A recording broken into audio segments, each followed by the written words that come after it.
नमस्कार। आपके अपने YouTube channel Manan academy of mathematics पर आपका स्वागत है। हम डिफरेंशियल इक्वेशन में हमने लास्ट वीडियो में पर्टिकुलर इंटीग्रल निकाला था, विशेष समाकल जिसको कहते हैं। उसमें हमने किया था शॉर्ट मेथड। पर्टिकुलर एक मेथड जो था वो सभी के लिए, अगर अपने पास फैक्टर है लीनियर तो उसके लिए हमने एक फैक्टर के लिए किया था। उसके बाद हमने एक शॉर्ट मेथड किया था जिसमें हमने किया था कि e raise to power ax अगर अपने पास q is equal to e raise to power ax है तो हमें क्या करना है। वहाँ पे हमने किया कि d को हम किस में रिप्लेस करते हैं, a में रिप्लेस करते हैं और उससे हम क्या निकालते हैं, pi निकालते हैं। तो ये शॉर्ट मेथड था, वो किसके लिए था, एक्सपोनेंशियल फंक्शन था, उसके लिए किया हमने। अब हम करते हैं कि अगर हमारे पास क्यों फंक्शन है वो साइन एक्स या कोस एक्स, साइन ए एक्स और कोस ए एक्स की फॉर्म में आ जाए, साइन ए एक्स और कोस ए एक्स की अगर फॉर्म में आता है तो उसके लिए पी आई कैसे निकालेंगे। तो उसका पी आई निकालने के लिए हम देखते हैं कि हमें क्या करना है कि अपने पास कोई भी फंक्शन है, जैसे कोई फंक्शन लिया, फंक्शन दे रखा है D square minus 4d plus 4 into Y is equal to sine 2x। ये फंक्शन है, हमें इसको सॉल्व करना है। तो इसके लिए हमें पता है कि सबसे पहले तो हम क्या निकालेंगे, CF निकालेंगे। तो CF कैसे निकालते हैं, CF निकालने के लिए हम चेंज करते हैं, D को M में चेंज करते हैं। M में चेंज करना है तो करें, अदरवाइज सब्जेक्टिव के लिए ज़्यादा ज़रूरत पड़ता है। उसके लिए ऑब्जेक्टिव में अगर करते हैं तो डायरेक्ट हम इसके फैक्टर निकालेंगे, डी की वैल्यू निकालेंगे, उससे CF डायरेक्ट लिख सकते हैं। तो वैसे axillary equation AE sine x समीकरण बनाते हैं जिसको डी को किस में रिप्लेस करते हैं, M में। तो m square minus 4m plus 4 is equal to क्या करते हैं हम, 0। यहाँ से m के दो मान निकलते हैं, इसके फैक्टर करेंगे। फैक्टर करने के बाद हम m की वैल्यू निकालेंगे। तो m की वैल्यू हमारे पास आ जाते हैं यहाँ से 2 और 2, क्योंकि ये जो फैक्टर बनेगा वो किसका बनेगा, m माइनस 2 का होल स्क्वायर बनेगा। ये किसका बनेगा, m माइनस 2 का होल स्क्वायर।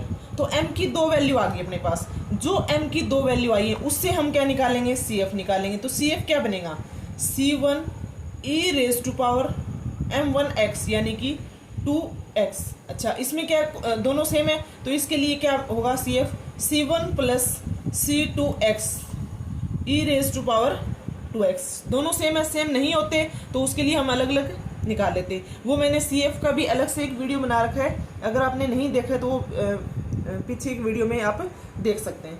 तो ये हमने क्या निकाली है, इसका CF। दूसरा हमें क्या निकालना है, अब इसका कंप्लीट सॉल्यूशन तो नहीं निकला है क्योंकि क्यू इज इक्वल टू क्या अपने पास साइन 2x है।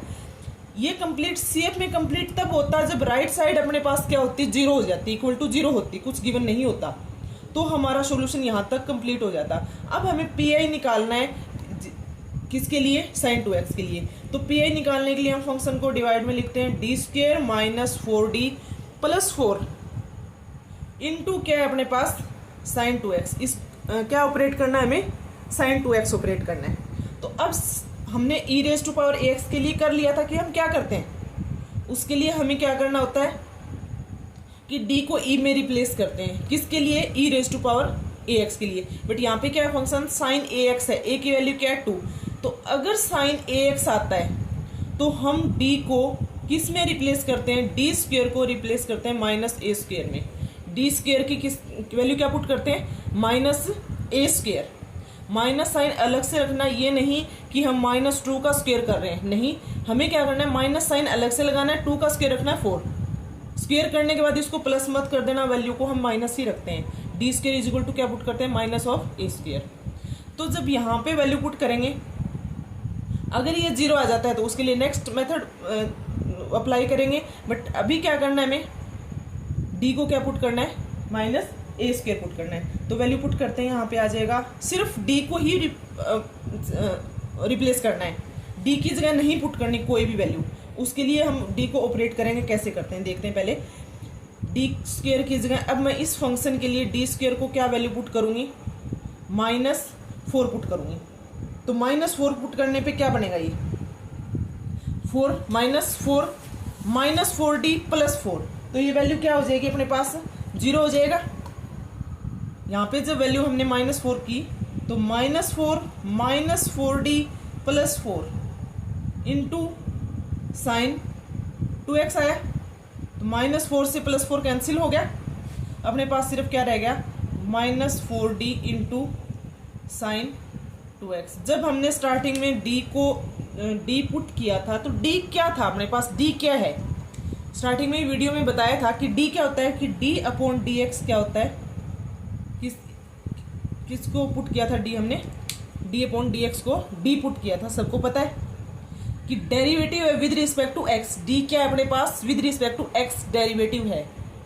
अब हमें 1/d है, या तो इसको हम दो मेथड है अपने पास, या तो इसको हम d² कर लें, नीचे ऊपर नीचे मल्टीप्लाई करेंगे तो यहाँ पे d आ जाएगा, इसको मैं ये लिख सकती हूँ d -4d² into sine 2x, क्योंकि जब मैं वैल्यू पुट करती हूँ तो मुझे सिर्फ और सिर्फ d² की वैल्यू पता है, d की वैल्यू नहीं पता कि क्या वैल्यू पुट करनी है। तो इसके लिए क्या होगा, d² करना पड़ेगा, नीचे मैंने मल्टीप्लाई डिवाइड कर दिया, यहाँ से d² की वैल्यू पुट करेंगे, d² की वैल्यू फिर -4 16 हो जाएगा, तो ये अपने पास आ गया d/16 इंटू साइन 2x। अब हम क्या करेंगे, इस d का मतलब क्या है, डेरिवेटिव, तो डेरिवेटिव किसका होना है, साइन 2x का डेरिवेटिव होना है, तो साइन 2x का डेरिवेटिव कर देंगे, सिंपल। तो ये एक मेथड था कि d/16 इंटू साइन 2x का डेरिवेटिव क्या हो जाएगा, कोस 2x, और 2x का क्या हो गया साथ में 2, ठीक है। एक तो ये मेथड हम कर सकते हैं कि d² ऊपर से नीचे d से मल्टीप्लाई की, d² बनाया और वैल्यू पुट कर दी। दूसरा हम क्या कर सकते हैं इसमें, जब हमें ये पता है कि d/dx d है तो 1/d इसका रेसिप्रोकल क्या हो जाएगा, 1/d किसके इक्वल हो जाएगा, इंटीग्रेशन के इक्वल होगा। अगर मैं इसको ये लिखूं -1/4, तो ये 1/d का मतलब क्या है, इंटीग्रेशन साइन 2x, d का मतलब डेरिवेटिव है तो 1/d का मतलब है इंटीग्रेशन, क्लियर है। तो डायरेक्ट इंटीग्रेशन भी कर सकते हैं इसका साइन 2x का, साइन 2x का इंटीग्रेशन क्या होगा, -1/4 एज इट इज रहेगा, साइन का क्या आ जाएगा, -cos 2x, minus minus plus हो गया, cos 2x से 2, तो 1/8 into cos 2x। Answer same आएगा, कोई सा भी मेथड यूज कर सकते हैं आप, डेरिवेटिव वाला भी कर सकते हैं, इंटीग्रेशन वाला भी कर सकते हैं, आंसर दोनों में क्या आएगा, हमेशा सेम आएगा, वो आप पे डिपेंड करता है कि आप किसके लिए कंफर्ट है। क्लियर है, इतना समझ आ गया होगा। तो ये था, अगर इसके साथ cos x भी होता तो भी हम सेम प्रोसीजर करते इसके लिए, अगर cos 2x है तो cos 2x के लिए भी सेम यही मेथड रहेगा, कोई चेंज नहीं है। हमें क्या पुट करना है, d² = -a² पुट करना है। क्लियर है, समझ आ गया होगा आपको इतना। अब बात आती है कि अगर ये 0 हो जाता है तो क्या करेंगे, हमने d² की जगह वैल्यू पुट की -a², अगर वैल्यू पुट करने के बाद वैल्यू अपने पास क्या हो जाती है, डिवाइड में 0 आ जाता है, तो हम क्या करेंगे, तो उसके लिए आप दो मेथड कर सकते हैं। एक तो जैसे मैं इसमें बताती हूँ, दिख रहा है आपको ऊपर से, कि 1/ फैक्टर क्या लूँ मैं, 0 कब बनेगा उसके लिए बता रही हूँ केस, कि d² + a² rays to power n है, साथ में साइन x या cos x कुछ भी है यहाँ पे, तो इसके लिए क्या होगा, या तो साइन x है या cos x है। जब मैंने पुट की, अभी हमने क्या पुट करे थे हम, कि d² की वैल्यू -a² पुट करनी है मुझे, जब मैंने यहाँ पे d² की वैल्यू पुट की -a², तो ये क्या बनेगा, -a² + a², 0 हो गया। तो अगर अपने पास वैल्यू fd में वैल्यू पुट करते, fa पुट करने के बाद जो वैल्यू थी वो अगर 0 आ गई है, तो उसके लिए हमें क्या करना है, 0 नहीं आती है तो चलता रहेगा, अपना आंसर आ जाएगा। जब ऐसा केस बनता है और उसमें वैल्यू 0 आ गई, तो उसके लिए क्या करना है, पावर n के लिए हम जर्नल कर रहे हैं, तो उसमें हमें क्या करना है, देखो -1 की power n into x raise to power n to a raise to power n into n factorial cos of ax plus n pi by 2। ये कहाँ से आया वो मैं आपको बता देती हूँ, पर अभी यहाँ पे एक्सप्लेन नहीं करूँगी, लंबा वीडियो हो जाएगा। ये जो वैल्यू है वो हम कैसे करते हैं, हमने e⁻ax 0 वाला देखा था कि क्या होता है उसका, उसी से ये फंक्शन बनता है। ex के लिए sin ax को चेंज करेंगे e⁻ में, फार्मूला बता दिया था मैंने पहले क्या होता है। साइन और कोस जो भी है उसको एक्सपोनेंशियल में चेंज करेंगे, उसके बाद उसका इमेजिनरी पार्ट या रियल पार्ट जो भी होता है उसको लेके सॉल्व करेंगे, तो वहाँ से बनता है। बाकी आपको इतना एक्सप्लेन करने की भी ज़रूरत नहीं है, प्रूफ देखने की भी ज़रूरत नहीं है, आप डायरेक्ट याद रखेंगे, मुश्किल नहीं है। 1-2 बार इसको लिखोगे, क्वेश्चन करोगे, 2-4 क्वेश्चन अप्लाई कर लोगे इस पर, तो याद भी रह जाता है। क्लियर है? तो साइन ax के लिए क्या हो जाएगा, सॉरी कोस ax का मैंने बता दिया, कोस ax प्लस n π/2। साइन अगर यहाँ पे होता है तो क्या पुट करेंगे, साइन ax प्लस n π/2। तो ये कोस x का है और साइन x का करेंगे तो यहाँ पे क्या चेंज कर देंगे, अगर हम साइन x का कर रहे हैं तो यहाँ पे साइन कर देंगे, और कोस का कर रहे हैं तो यहाँ पे कोस कर देंगे। अगर कोस कर रहे हैं तो ये जो है वो साइन किस में चेंज हो जाएगा, कोस ax में चेंज हो जाएगा, कोस x में। क्लियर है? तो जब 0 बनता है तो हमें ये फार्मूला यूज करना है। क्लियर है? ये था साइन और कोस एक्स में। हमारे पास मेन क्या फंक्शन आ सकते हैं, क्यू इज इक्वल टू क्या हो सकता है, या तो e⁻ax में हो सकता है, या साइन कोस में हो सकता है, साइन ax कोस ax हो सकता है, या x⁻n में कुछ हो सकता है, अलजेब्रिक फंक्शन हो सकता है, यही हो सकते हैं। तो हमने इसके लिए शॉर्ट मेथड कर लिया, साइन ax कोस x के लिए को शॉर्ट मेथड कर लिया। अब हम किसके लिए करते हैं, x⁻n में अगर अपने पास आता है तो उसके लिए क्या शॉर्ट मेथड है वो करते हैं, यानी कि पोलिनोमियल अगर क्यू इज इक्वल टू क्या गिवन हो, पोलिनोमियल गिवन हो, तो उसके लिए मुझे क्या करना है वो देखते हैं। तो उसके लिए क्या मेथड होगा देखेंगे, मैं एग्जांपल से बता देती हूँ, समझा देती हूँ, क्योंकि उससे जल्दी समझ आता है, मेथड आपको पता लग जाएगा जल्दी से। तो हमने एक एग्जांपल लिया, एक क्वेश्चन ले लिया, क्वेश्चन लिया d³ plus 3d² plus 2d into y is equal to x²। ये अपने पास क्या है, एग्जाम्पल है, इसको हमें सॉल्व करना है। तो सबसे पहले जब हम सॉल्व करते हैं तो हमें इसके लिए हम CF निकालते हैं। अपना जो सॉल्यूशन होगा, कंप्लीट सॉल्यूशन होगा, वो सॉल्यूशन किसके इक्वल होता है हमें पता है, CF प्लस PI के इक्वल होता है। क्लियर है? सबको पता है?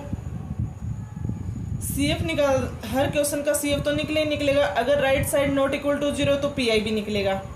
तो CF निकालना तो मुझे आई थिंक सबको पता होगा, सबने सीख लिया होगा। अब हम क्या निकालते हैं, डायरेक्ट PI निकालते हैं मैं इसका, CF तो सभी निकाल लेंगे, बहुत बार कर लिया हमने। PI देखो इसका कैसे निकालना है, हम क्या लिखते हैं, इस फंक्शन को मैं इसमें से d कॉमन ले लूँ, d कॉमन ले लिया तो क्या रह गया अपने पास, d² plus 3d plus 2 into x²। ये तो मैं डायरेक्ट PI निकाल रही हूँ, इसके लिए मैंने डायरेक्ट फंक्शन लिखा है, एज इट इज जो था अपने पास वो लिख दिया। अदरवाइज जब आप CF निकालते हैं, CF के लिए हमें क्या निकालना पड़ता है, सहायक समीकरण निकालनी पड़ती है। सहायक समीकरण निकालने के लिए d के फैक्टर भी बनते हैं, फैक्टर निकालने के बाद फिर हम d की वैल्यू निकालते हैं। तो वो फैक्टर डायरेक्ट लिख लेना आप यहाँ पे, अभी मैं फैक्टर बना लेती हूँ इसके, बट आप डायरेक्ट भी फैक्टर लिख लोगे, फैक्टर निकालने की जरूरत नहीं है। अभी तो मैंने फैक्टर बनाए नहीं थे तो इसको डायरेक्ट लिख दिया। तो इसके जब फैक्टर बनाऊंगी तो फैक्टर क्या बनेंगे, d इंटू d² मल्टीप्लाई करूँ तो 2 प्लस करूँ तो 3, मैंने इसको लिख दिया 2d plus d plus 2 x²। इसको मैं क्या लिख सकती हूँ, 1/d इंटू ये फैक्टर बन जाएगा d प्लस 2 और d प्लस 1, साथ में क्या ऑपरेट है इसके, x²। ठीक है? तो मैं इस पूरे फंक्शन को आप जब यहाँ से स्टार्ट करोगे तो ये शुरू करोगे, तो इस पूरे की जगह मैं यहाँ पे क्या लिख सकती हूँ, d इंटू d प्लस 1 और d प्लस 2, क्योंकि जब आप फैक्टर बनाएंगे तो ये तो अपने पास बने ही पड़े होंगे, तो डायरेक्ट इनको ही लिख लेना आप पूरा फंक्शन लिखने की बजाय। तो मैंने क्या लिख लिया, इसको ये लिख लिया, बना लिया फैक्टर। अब हमें क्या करना है, जो सिंगल है उसको छोड़ देंगे, 1/d को एज इट इज रखो, इसका कुछ नहीं करना। इनमें हमें क्या करना होता है कि इसको 1 प्लस d की फॉर्म में लिखेंगे। जितने भी फैक्टर है ना इसको 1 प्लस डी की फॉर्म में कन्वर्ट करना है। सबसे पहला स्टेप क्या है अपना, 1 प्लस डी की फॉर्म में कन्वर्ट करना। तो ये तो डायरेक्ट पहला तो 1 प्लस डी है, 1 को आगे लिख लेंगे, डी को पीछे लिख लेंगे। इसमें अपने पास 2 है, 2 को मुझे क्या बनाना है 1, तो 2 में कॉमन ले सकते हैं, इसमें 2 कॉमन ले लिया तो 2 की जगह तो 1 आ गया, प्लस डी बाई 2 हो जाएगा ये, और साथ में ऑपरेट क्या हो रहा है इसके एक्स स्क्वायर। तो पहला स्टेप क्या होता है, अगर पॉलिनोमियल फंक्शन आ जाता है उसको ऑपरेट करना है, तो पहला स्टेप क्या है 1 प्लस डी की फॉर्म में कन्वर्ट करना। सबसे पहला ये स्टेप है। अगर अपने पास फैक्टर नहीं भी बनते हैं तो भी कोई बात नहीं है। सपोज मैं आपको बता रही हूँ एक बार यहाँ से कि अपने पास फंक्शन इस टाइप का है कि D square plus 4d plus 3 ऐसा कुछ है, ठीक है। इसके तो बन जाएंगे यहाँ पे 5 ले लिया, ठीक है। तो अगर इस टाइप का इसके फैक्टर नहीं बन रहे हैं तो इसके लिए मुझे क्या करना है, हमें इसको 1 प्लस डी की फॉर्म में कन्वर्ट करना है ना। तो जो कांस्टेंट है वो कॉमन ले लो आप, 5 कॉमन लिया सपोज मैंने, तो क्या रह गया यहाँ पे 1 plus D square plus 4d, इसको अपा एक डी मान लेंगे अपॉन 5। क्लियर है। ये इसको मैंने क्या मान लिया कि डी का ही फंक्शन है, डी है कंप्लीट, ये एक डी सिंगल मान लिया, इसको एक ब्रैकेट में क्लोज कर लेंगे, 1 प्लस डी की फॉर्म बन गई। जो कांस्टेंट है उसको मुझे क्या करना है कॉमन लेना है। क्लियर है, समझ आ गया। अगर फैक्टर नहीं बन रहे हैं तो क्या करना है, कांस्टेंट को कॉमन लेना है, 1 प्लस जो डी वाला फंक्शन पूरा बच गया उसको एक ब्रैकेट में लिख के डिवाइड में 5 आ जाएगा। क्लियर है। तो ये अगर फैक्टर नहीं बनते तो उसके लिए। अब यहाँ से मुझे क्या करना है, इस पे हम इसको ऊपर लेके जाएंगे इन्वर्स करके। तो 1/2d सिंगल डी है उसको एज टीज पड़ा रहने दो, उस पर कुछ ऑपरेट नहीं करना। इसको मैं जब ऊपर लेके गई तो पावर 1 1 है दोनों में, ऊपर जाके पावर क्या हो जाएगी माइनस में हो जाएगी, -1 और 1 प्लस डी बाई 2 -1, और साथ में क्या ऑपरेट हो रहा है इसके एक्स स्क्वायर को साइड में लिख लेंगे। अब हमें क्या करना है, इसको बाइनोमियल से एक्सपेंड करना है, दोनों को। इसको बाइनोमियल से एक्सपेंड करेंगे और इसको भी बाइनोमियल से एक्सपेंड करेंगे। अब एक्सपेंड कहाँ तक करना है वो किस पे डिपेंड करता है, वो इस फंक्शन पे डिपेंड करता है। किस पे, जो पोलिनोमियल फंक्शन गिवन है उसकी पावर है उतना। क्यों, जब हम इसको एक्सपेंड करेंगे, एक्सपेंड करने के बाद जो डी आएगा उस डी को हमें इसके साथ ऑपरेट करना है। तो डी का मतलब क्या है, डेरिवेटिव। तो एक्स का डेरिवेटिव करेंगे तो पावर घटती जाएगी, तो हमें वहीं तक करना है जहां तक ये 0 नहीं बनता है। 0 बनने के बाद तो आगे 0 हो जाएंगे, उसका कोई मतलब नहीं रहता। तो हमें जब तक इसका डेरिवेटिव 1 आता है वहीं तक इसको एक्सपेंड करना है, डी की उतनी ही पावर लेनी है, सिर्फ ज़्यादा एक्सपेंड नहीं करना है इसको। अब अपने पास मल्टीप्लाई में 2 फैक्टर हैं, तो इसका मतलब पावर 2 तक ही करेंगे और मल्टीप्लाई भी वहीं तक करेंगे जहाँ पे एक्स स्क्वायर 1 बनता हो डेरिवेटिव करने के बाद। क्लियर है, आपको समझ आ गया होगा मैं क्या कहना चाहती हूँ। तो 1/2d एज इट इज रखेंगे। अब इसको मैं बाइनोमियल से ओपन कर रही हूँ। बाइनोमियल सबको पता होगी कि बाइनोमियल से कैसे ओपन करते हैं। तो इस पे जो 1 प्लस एक्स की पावर -1 वाला वो फार्मूला अप्लाई करना है आपको। तो इसको जब खोलूंगी तो ये बनेगा 1 minus D plus D square minus D cube upon चलता जाएगा, बट मुझे डी स्क्वेयर आ गया, डी स्क्वेयर के बाद डी क्यूब आएगा। जब मैं इसका 2 बार डेरिवेटिव करूँ कांस्टेंट वैल्यू आ जाएगी। डी क्यूब करते ही 0 बनेगा, 0 बनेगा तो हमें आगे लिखने की जरूरत नहीं है, तो इसको यहीं तक लिख दिया मैंने। प्लस इसको जब खोलूंगी तो ये आएगा -d/2 plus D square by 4, और इस पे क्या ऑपरेट होना है एक्स स्क्वेयर। अब मैं इनकी मल्टीप्लाई करूंगी, 1/2d एज इट इज अलग रहेगा, इन पे ऑपरेट इनको मल्टीप्लाई करूंगी तो 1 की सबके साथ मल्टीप्लाई होगी, तो आ जाएगा 1 minus d/2 plus D square by 4। फिर d की सबके साथ मल्टीप्लाई करूंगी तो क्या आएगा -d की 1 के साथ -d की माइनस d/2, तो minus minus plus D square by 2। अब देखो जब मैं -d की डी स्क्वेयर के साथ मल्टीप्लाई करूंगी तो क्या वैल्यू आएगी, डी क्यूब आएगा। डी क्यूब लिखने की जरूरत नहीं है, क्यों, क्योंकि एक्स स्क्वेयर है यहाँ पे, डी क्यूब आते ये एक्स स्क्वायर जब डेरिवेटिव करेंगे 3 बार तो ये 0 बन जाएगा। तो इसका मतलब डी की इसके साथ मल्टीप्लाई करने का कोई औचित्य नहीं है, यहाँ पे हमें नहीं करनी मल्टीप्लाई। फिर डी स्क्वायर की इसके साथ करेंगे तो प्लस का डी स्क्वायर आएगा। अब जब डी स्क्वायर की मैं डी के साथ मल्टीप्लाई करूंगी तो डी क्यूब बनेगा, इसका भी कोई औचित्य नहीं रह जाता। तो हम ये मल्टीप्लाई भी नहीं करेंगे, बस हमें यहीं तक करना है और कुछ भी करने की जरूरत नहीं है। और साथ में क्या ऑपरेट करना है, एक्स स्क्वायर। अब अगर आप डी स्क्वायर को एक साथ करना चाहते हैं तो एक साथ कर लें, अदरवाइज एक्स स्क्वायर को हमें क्या करना, ऑपरेट करना है। तो एक्स स्क्वायर की क्या हो जाएगी, यहाँ पे डेरिवेटिव हो जाएगा, किसके विद रिस्पेक्ट, एक्स के विद रिस्पेक्ट। तो 1/2d एज इट इज बाहर रखेंगे, एक्स स्क्वायर के साथ ऑपरेट करेंगे। या फिर हम ये कर सकते हैं कि डी को कैंसिल भी कर सकते हैं अंदर जाके, फिर हमें मल्टीप्लाई में डी क्यूब तक लेना पड़ेगा। तो 1/d को बाहर ही रखें एक बार, मल्टीप्लाई कम हो जाएगी। एक्स स्क्वायर अंदर मल्टीप्लाई करो एक्स की, तो एक्स स्क्वायर माइनस, अब लिखने को आप d/2 लिखे, एक्स स्क्वायर लिखे, साथ में अलग अलग लिख दें। नेक्स्ट स्टेप में डेरिवेटिव कर देंगे, इसके साथ ही डेरिवेटिव। डी का मतलब है कि एक बार डेरिवेटिव, तो एक्स स्क्वायर का डेरिवेटिव क्या आएगा, 2x आएगा, 2x/2, 2 से 2 कैंसिल हो जाएगा, क्या आ जाएगा, x प्लस दो बार, एक बार डेरिवेटिव में यहाँ पे लिख रही हूँ, एक बार डेरिवेटिव 2x आएगा, दूसरी बार क्या आ जाएगा, 2 आ जाएगा डेरिवेटिव। क्लियर है। तो डी स्क्वायर का मतलब क्या लेना है, 2 लेना है, 2/4 यानी कि 1/2, माइनस डी का मतलब 2x लिख दिया, प्लस डी स्क्वायर का मतलब 2 से 2 कैंसिल हो गया, क्या आ गया, 1, प्लस डी स्क्वायर का मतलब फिर 2। क्लियर है। अब इसको आप एक साथ भी कर सकते हैं। फिर उसके बाद क्या करना है, एक साथ नहीं भी करें तो भी चलेगा, हमें क्या करना है, 1/2 तो बाहर रखेंगे एज इट इज। अब इस d का मतलब 1/d का मतलब क्या है, इंटीग्रेशन। अभी लास्ट में थोड़ी देर पहले मैंने बताया था कि d का मतलब डेरिवेटिव है, तो 1/d का मतलब इंटीग्रेशन है। तो हमें क्या कर देना है, इस पूरे का इंटीग्रेशन कर देना है।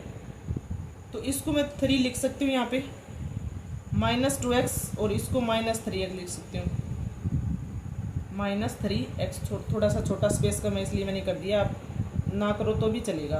तो 1/2d, एक्स स्क्वायर का डेरिवेटिव, पावर बढ़ेगी इसमें, x³ प्लस 1/2 x आ जाएगा, साथ में 3x का क्या आ जाएगा, -3x²/2, और प्लस में क्या आ जाएगा, 3x आ जाएगा। तो ये अपने पास क्या आ गया, PI आ गया कंप्लीट।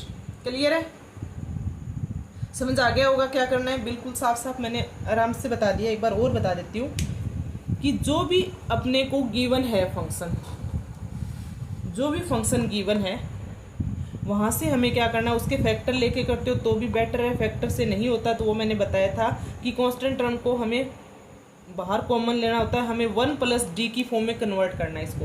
तो 1 + d की फॉर्म में कन्वर्ट कर लिया दोनों को, पावर 1 थी ऊपर, अगर हम ऊपर लेके गए इसको तो पावर क्या होगी अपने पास, माइनस होगी है।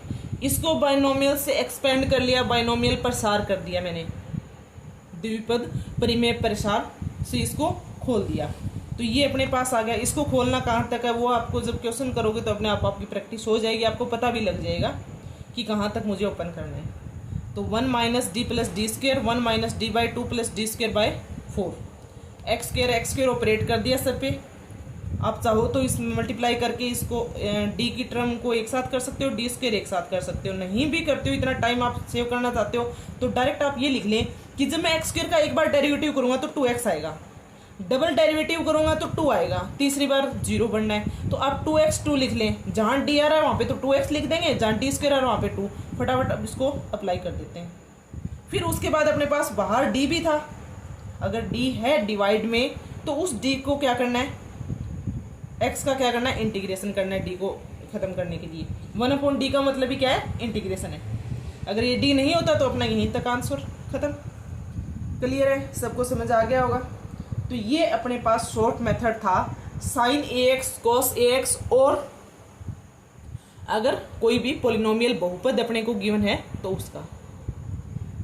ठीक है, अब हम नेक्स्ट वीडियो में इसकी 2 टाइप और रह जाती हैं। अभी तक हमने ये किया है कि अगर फंक्शन अपने पास sin x है, cos x है, या e⁻ में है, या पॉलिनोमियल है। अगर q = मैंने आपको ये बताया कि e⁻ax है, उसका कैसे निकालना है, P I cos a x या साइन ए एक्स है उसका हमें पी आई के लिए मेथड कर लिया। फिर उसके बाद हमने एक्सपोनेंशियल फंक्शन अगर पॉलिनोमियल है एक्स की पावर एन है तो उसको कैसे ऑपरेट करना है वो भी देख लिया। ये हमने पी आई के लिए इतना कुछ कर लिया है। अब हो सकता है कि पी आई में दो टर्म इकट्ठी आ जाएं, बाकी कंपटीशन में इतना लंबा नहीं पूछेगा वो, फिर भी हमें पता होना चाहिए। Suppose E raise to power A X के साथ कोई भी फंक्शन आ गया एक्स का, चाहे cos a X, sine X या X raise to power N आ गया, या X raise to power N के साथ क्या आ गया, कोस एक्स साइन एक्स आ गया, तो हमें इसके लिए क्या करना है तो ये हम नेक्स्ट वीडियो में देखेंगे। बाकी हमें जो अभी तक किया है इसमें से क्वेश्चन बनने के 99.9% चांसेस हैं कि यहाँ से क्वेश्चन बन जाएगा कंपटीशन एग्जाम में, क्योंकि लास्ट अपना जो आया था उसमें भी पी आई निकालना सी एफ ही पूछा था। उसमें सी एफ किसका पूछ लिया था, जो x into D upon D x की जो फॉर्म होती है ना उसमें से पूछा था सी एफ, जो लास्ट अभी 2022 का हुआ था 2022 में, उसमें सी एफ ही पूछा था, वो इस फॉर्म में पूछा था। इसका सी एफ भी हम कर चुके हैं। ज़्यादा से ज़्यादा पी आई पूछेगा तो सिंपली पूछेगा कि E raise to power X cos X sine X X tan, but हम छोड़ेंगे नहीं, हम ये कर लेंगे। एक स्टेप और होता है, बस थोड़ा सा ज़्यादा है, तो हमें ये भी कर लेना चाहिए। बाकी क्वेश्चन आपका यहाँ तक बनता है। अगर आपको ये थोड़ा मुश्किल लगता है, आप कंफ्यूज हो रहे होंगे, तो यहाँ तक छोड़ सकते हैं आप। मोस्ट प्रोबेबिलिटी यहाँ तक अपना क्वेश्चन बन जाएगा कंपटीशन एग्जाम के अकॉर्डिंग। लास्ट वाला तो टफ भी था पेपर, तो उसके अकॉर्डिंग हम कह सकते हैं कि उसमें भी जब यहाँ से आ चुका है पीछे, तो आगे भी बनने के चांस पूरे हैं इसमें से। तो चलते हैं, अगर नेक्स्ट वीडियो में करेंगे इनको हम, जो क्वेश्चन रहता है अपना थोड़ा सा टॉपिक इसका। अगर आपको वीडियो अच्छा लगा है तो वीडियो को शेयर करें, लाइक करें। अगर आप कोई सुझाव देना चाहते हैं तो कमेंट बॉक्स में कमेंट कर सकते हैं। कोई भी आपको कुछ कमी लगती है तो आप वो बता सकते हैं। कहीं पे कोई किसी को हिंदी मीडियम इंग्लिश मीडियम की कोई प्रॉब्लम हो रही है तो आप एक बार ज़रूर अपने कमेंट में बताएं। अगर आपने अभी तक चैनल को सब्सक्राइब नहीं किया तो प्लीज़ चैनल को सब्सक्राइब कर लें। धन्यवाद।